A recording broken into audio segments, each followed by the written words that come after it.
Au Salon des entrepreneurs de Paris édition 2015, nous parlons aux entreprises, aux entrepreneurs, mais aussi aux franchiseurs. Et avec nous pour en parler, Fabienne Hervé, vous êtes directrice gérante de FH Conseil. Bonjour. Bonjour. Alors FH Conseil, c'est l'agence des enseignes. Tout à fait. Nous avons fait de la communication pour les enseignes, on va dire notre spécialité. Nous ne travaillons que pour des franchiseurs ou des réseaux qui sont en licence de marque ou en concession. Voilà. Donc vous, votre spécialité, c'est la communication aussi sur toutes ces enseignes. Quel est le devoir du franchiseur en matière de communication nationale ?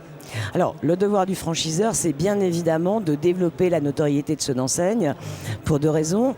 D'une part, pour se faire connaître des candidats à la franchise, mais c'est aussi dans la vie locale, commerçante, de générer du trafic dans les commerces. Donc effectivement, un franchiseur se doit d'avoir deux types de stratégies de communication. Donc comme je vous disais, l'une pour recruter des franchisés et l'autre pour générer du trafic. C'est vraiment un critère important aux yeux des franchisés ? Alors, oui, la communication est un critère important aux yeux des franchisés, mais faut-il parler systématiquement de communication nationale ? C'est pas sûr. Ça dépend de la taille du réseau de l'enseigne. Si vous prenez, je peux me permettre de le citer, Speedy ou Midas qui ont des couvertures nationales, oui, bien sûr, c'est important pour le candidat de savoir que tout de suite, quand il va ouvrir un centre, la notoriété sera déjà là. Bien évidemment, après, à lui de faire revenir les clients. Mais pour une enseigne, on va dire, qui démarre ou qui en est à une cinquantaine d'unités, pourquoi vouloir faire de la communication nationale ? Alors après, il faut encore pondérer, puisque est-ce que l'on parle par exemple du site internet ? Et là, on peut effectivement parler de retentissement national. Donc vous voyez, le sujet est quand même plus compliqué qu'il n'y paraît. Bien sûr, bien sûr. Mais aujourd'hui, qu'on soit un grand réseau ou un petit, pour communiquer, il faut passer par les réseaux sociaux.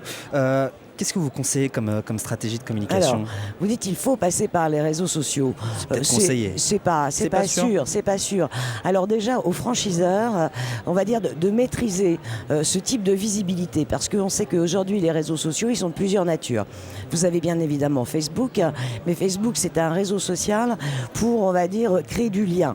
Créer du lien qui va aussi amener éventuellement du business. C'est pas forcément Facebook l'outil pour, on va dire, recruter des franchisés. Bien sûr. Mais par contre, on sait que dès qu'on met une information sur la toile, on peut avoir un phénomène de buzz. Il peut être positif, mais il peut être aussi négatif. C'est ce qu'on appelle le bad buzz. Donc c'est aux franchiseurs déjà d'avoir réfléchi en amont et on va dire, donner le tempo à ces franchisés pour respecter ne serait-ce que la charte graphique, la tonalité qu'il faut avoir, le rythme aussi, parce qu'on sait qu'une page Facebook, par exemple, si elle n'est pas animée, s'il y a un post tous les 3 semaines, ça ne sert à rien. Donc voilà, ça se travaille, et ça se travaille avec des spécialistes de ça, parce qu'on ne peut pas communiquer sur Facebook comme on va communiquer par exemple sur Viadeo. Et puis Viadeo, ça n'a pas la même finalité, ou LinkedIn. Donc voilà, aux franchiseurs. Et après, il y a aussi quelque chose d'important, c'est quand le franchisé va par exemple prendre le relais pour animer sa page, je dis par rapport à son restaurant par exemple. Donc c'est au franchisé d'animer cette page. C'est pas au franchiseur, mais par contre au franchisé de bien le faire. Et s'il avait par exemple une critique négative, ce qui peut arriver, c'est au franchisé de répondre. Vous voyez, donc il faut là encore bien dissocier. Ouais, c'est vraiment plus au franchisé. Voilà, mais au franchisé en accord aussi avec son franchiseur, parce que lui-même, le franchisé ne va pas être spécialiste de la communication sur les réseaux sociaux. Il faut avoir un certain style, il faut avoir un certain ton. Donc voilà, tout ça, ça se réfléchit, et surtout, j'insiste, on ne fait pas ça, on va dire, en amateur et à la légère. Aujourd'hui, un franchisé doit-il participer quand même à la stratégie nationale de marketing et de communication ? Alors la communication, vous m'avez dit oui, mais le marketing, on a plus tendance à penser que ça appartient aux franchiseurs. Alors, bien évidemment, ça appartient aux franchiseurs, mais il ne faut pas oublier une chose, c'est que le franchisé, il va donner la température du terrain, ne serait-ce que sur des opérations qui ont été définies par le franchiseur, et puis, eh bien, certaines peuvent avoir plus de succès que d'autres.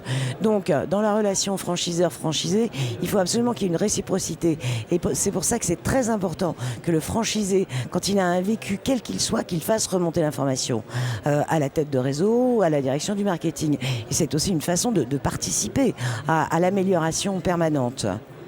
Bah, écoutez, merci Fabienne Hervé. Je le rappelle, vous êtes directrice gérante de FH Conseil et nous sommes ici à Paris pour le Salon des entrepreneurs édition 2015. Merci à vous d'être passé pour notre plateau pour nous parler justement de ces problématiques de communication quand on est une franchise, un franchiseur ou un franchisé. Merci à vous. Merci à vous. Au revoir. Au revoir.